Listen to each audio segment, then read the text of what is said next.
بسم الله الرحمن الرحیم. سلامونه ګرانو هیوادوالو، تاسو د روغتیا په هیله. درنو دوستانو،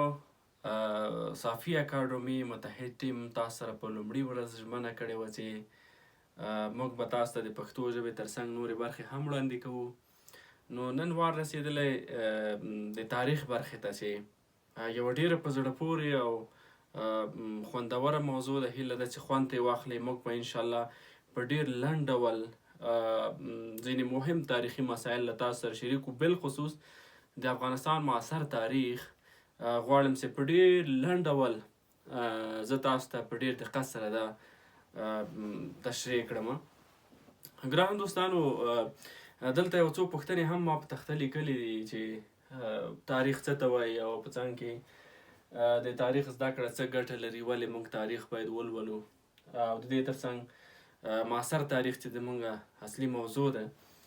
معاصر تاریخ ولې په دې نوم یادیږي او له څه وخته د معاصر تاریخ شروع شوی ده. نو درنو دوستانو، تاریخ په لغت کې د وخت او د نیټې په معنا ده چې او په اصطلاح کې هغه علم دی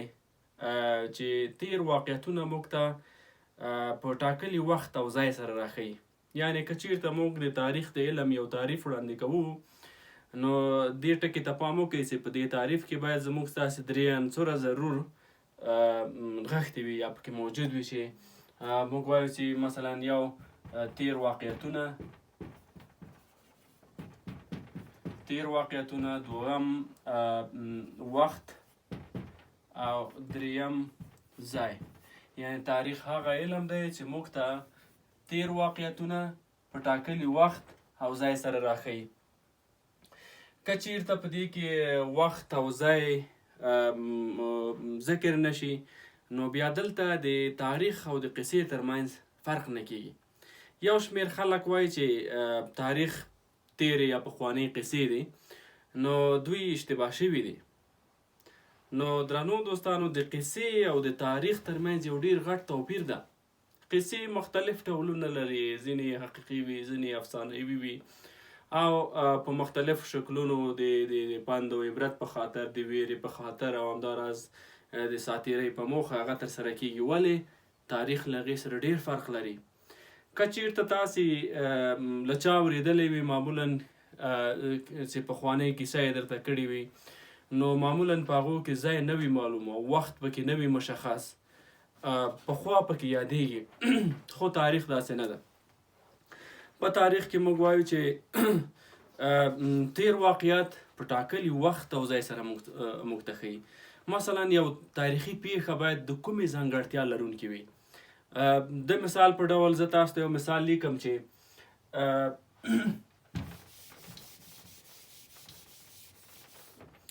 مثلا زه لیکم چې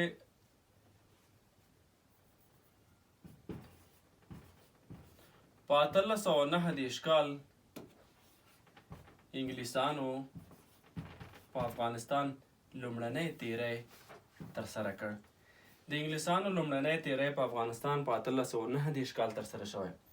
نو دلته موږ وایو چې نیټه پکې 1829 ده، د انګلیسانو لخوا دغه کار ترسره شوی او ځای هم افغانستان ده. دا یو تاریخي پیښه ده. نو تاریخي پیښه موږ هغې پیښې ته ویلی شو چې د هغې وخت او ځای معلوم وي یا مشخص وي. نو که چیرته مثلا په دې کې موږ وخت لرې کو، نو دا یو تاریخي پیښه نه حسابېږي. مثلا انګلیسانو په افغانستان تیری وکړ، د دې وخت معلوم نه شو چې کله یې وکړ یا څه وخت یې دغه ترسره کړ. نو په دې ترتیب د تاریخ په تعریف کې باید دغه درې عنصرو ته ډېر پام وشي. د دې ترڅنګ د تاریخ زده کړه څه ګټه لري، ولې تاریخونه لوستل کیږي. نو یوه یادوریزه معمولا کوم هغه دا ده چې که چیرته مو مکتب یا د ښوونځي دوره بشپړه کړې وي، نو وګورئ د ښوونځي په ټوله دوره کې تر 12م ټولګي پورې موږ د تاریخ په نامه یو مضمون لولو. د دې ترڅنګ د مکتب د دورې څخه وراخوا د پوهنتون په اکثرو فاکلتو کې د تاریخ مضمون لوستل کیږي. نو دا چې د مکتب د دورې سربیره په پوهنتون کې هم دغه مضمون تدریس کیږي او لوستل کیږي. نو د ده مضمون اهمیت څه ده، د تاریخ د زده کړې ګټه څه ده. نو که زه دلته ووایم دا به د واقعیت نه لرې نه وي چې موږ افغانان د خپل تاریخ څخه ناخبره یو. موږ خپل تاریخ پوره نه ده زده کړی، موږ د خپل تاریخ څخه معلومات نه لرو. نو ځکه موږ په پرله پسې ډول له ماتو سره مخامخ یو. زموږ حکومتونه دوام نه کوي، زموږ حکومتونه پایداره نه دي، زموږ حکومتونه همیشه د نورو لخوا استعمال شوي دي او موږ تاریخي تجربو ته پاملرنه نه ده کړې او یا هم د خپل تاریخ څخه موږ ناخبره یو. په داسې حال کې چې موږ ډېر ویاړلي اشخاص په تاریخ کې لرو، ویاړلي څېرې په تاریخ کې زموږ تېرې شوي دي او د دې ترڅنګ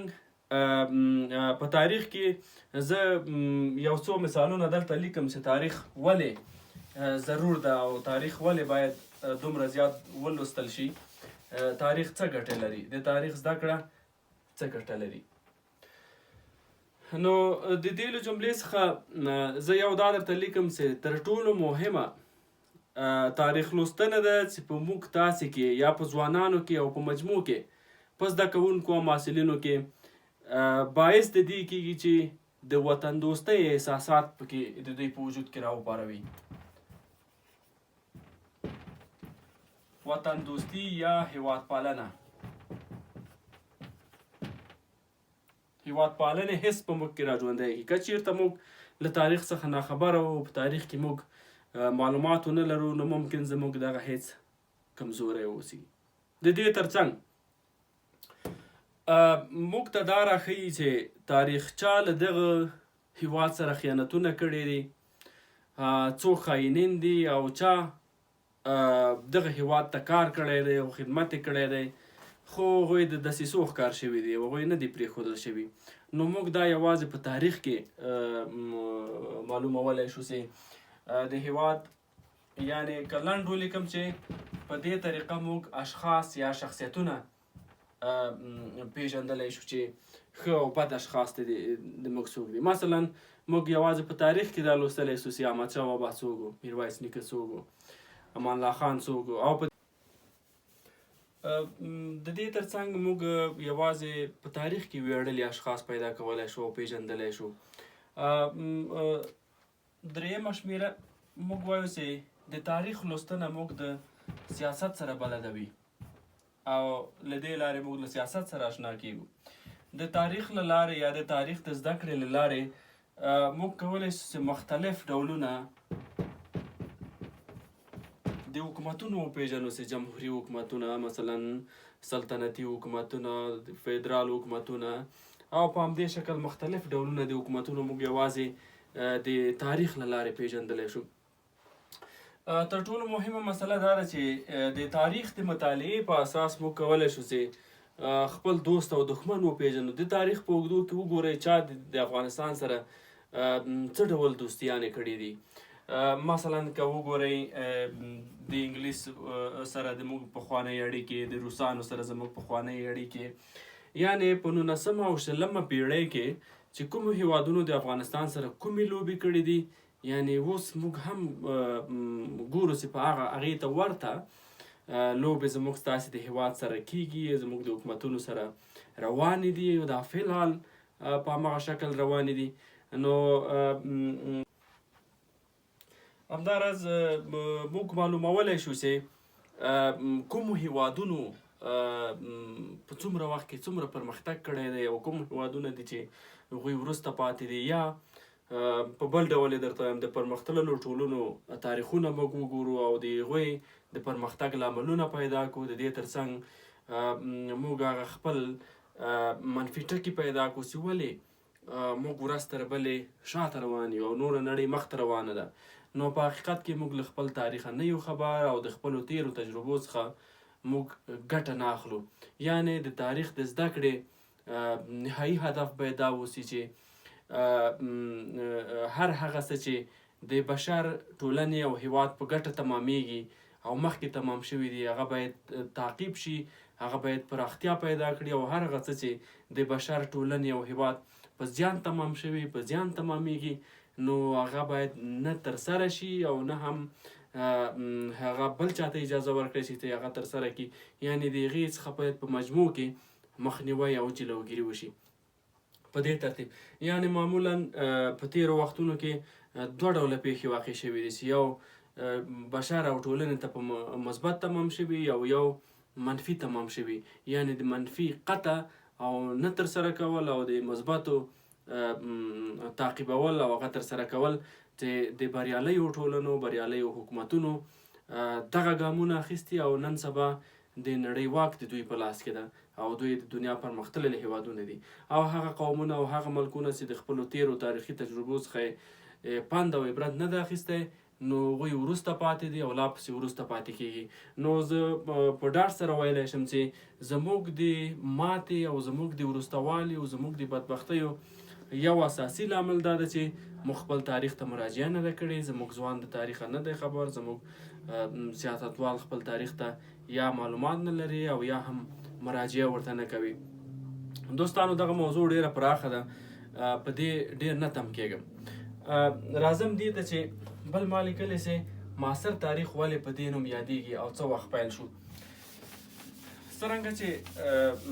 تاسو ته معلومه ده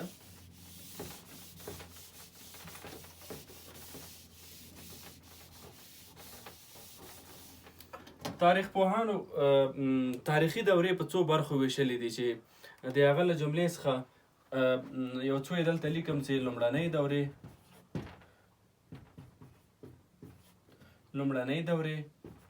منځنۍ دورې او دریم نوې دورې او څلورم هم معاصره دوره چې زموږ بحث هم په دې کې ده په دې یوه لنډه کتنه کوو معمولا دغه کټګوري په کوم اساس ټاکل کیږي او څه ډول ټاکل کیږي لومړنۍ دورې تر 395 زیږدیز کاله پورې دوام کوي او مخکې د میلاده پیل شوي دي یعنې په هغه وخت کې کله چې مصریانو د لومړي ځل لپاره لیک ته لاسرسی پیدا کړ دغه دورې ختمیږي ورپسې منځنۍ دورې شروع کیږي چې منځنۍ دورې یوې اوږده واټن درلودونکې دورې وې چې معمولا د فیوډالۍ او زورواکۍ دورې وې کله چې په دغه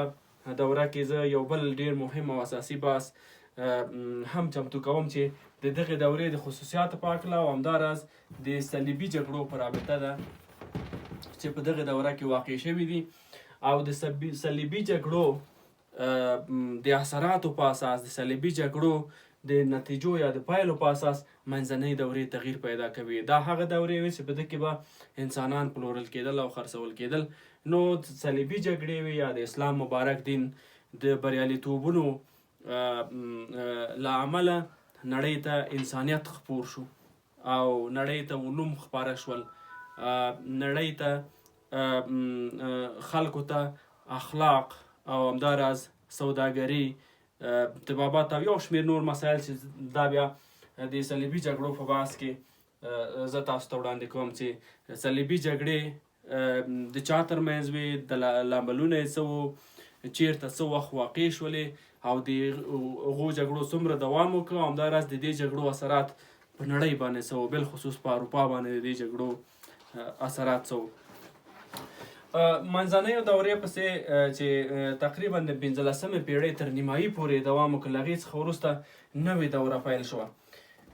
نوې دوره د نوې دورې څو خصوصیاتو چې علومو ته لاسرسی و ښارونو کې د خلکو میش کېدلو د مرکزي حکومتونو رامنځته کېدلو چې په دې سره د خلکو د ژوند سطحه ورځ تر بلې پورته کېدله چې د نوې دورو وخت یو ذره کم و مثلا د 15مې پیړۍ له نیمایي څخه تر 18مې پیړۍ خواوشا پورې یا د 18مې پیړۍ تر نیمایي پورې دوام کوي دلته اوس پوښتنه دا پیدا کېږي چې یوه دوره څه وخت ختمیږي بله دوره په کوم معیار شروع کېږي معمولا کله چې د انسانانو په ژوند کې په عام ډول داسې یو تحول او بدلون رامنځته شي چې د هغې خصوصیات په تېره دوره کې ونه لیدل شي نو دلته نوې دوره پیلېږي زموږ د بحث اساسي موضوع چې دا معاصره دوره ده معاصره دوره یا اوسنی عصر چې دا د 18مې پیړۍ له نیمایي څخه راشروع شوې ده او تر نن ورځې پورې دوام لري د 18مې پیړۍ له نیمایي څخه شروع شوې او تر اوسه پورې لا دوام لري. نو د اوسنی عصر د عصر د ټکنالوژۍ عصر ده، یعنی د معاصر دورې د پیل تر ټولو مهم او اساسي لامل په نړۍ کې صنعتي انقلاب و چې د بشر په ژوند کې یو ډیر غټ بدلون رامنځته کړي چې سوداګري او ارتباطاتو په نړۍ کې د بخار ماشین د کشف څخه وروسته دغه دوره په چټکتیا سره مخته ولاړه. د دې ترڅنګ ویلی شو چې یو شمېر پیښې هم په نړۍ کې رامنځته شوي دي چې د هغې له جملې څخه د فرانسې لوی انقلاب او نورې پیښې هم چې هغه وروسته زه د هغې یادونه تاسو ته کوم. نو راځو دې ته چې د معاصر دورې پر مهال یا د 18مې پیړۍ په نیمایي کې معاصره دوره په ټول نړۍ پورې ارتباط لري، خو د معاصر دورې په جریان کې زموږ په هیواد کې یو سیاسي تحول رامنځته شوی، سیاسي بدلون رامنځته شوی دی چې هغه په 1940 زیږدیز کال د ستر احمدشاه بابا واکمني وه چې په دې کال پیل شوه. دا چې احمدشاه بابا په 1940 زیږدیز کال کې څه ډول دی واک ته ورسېده، څه ډول خپل حکومت تشکیل کړ، د ده تشکیلات څه ډول و، د ده د واکمنۍ پر مهال په هیواد کې ملي وحدت څه ډول و، د ده د حکومت پر مهال په مختلفو لورو سوقیات یا فوځي سفرونه څه ډول ترسره شوي دي، او په خلاص ډول د احمدشاه بابا دورې ته یوه لنډه کتنه د ده د مړینې څخه وروسته د ده د اولادي واکمني څه ډول تیره شوې ده. هغه موضوعګانې دي چې په راتلونکي درس کې به موږ تاسې په دې باندې وغږیږو. نو نن یو څه موضوعګانې ما عمومي تاسو ته وړاندې کړې.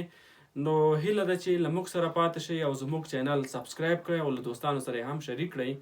نو ډېر ښه دقیق او ښه واضح معلومات مو تاسو ته چمتو کړي دي. انشاءالله چې دا برخې ټولې تعقیب کړئ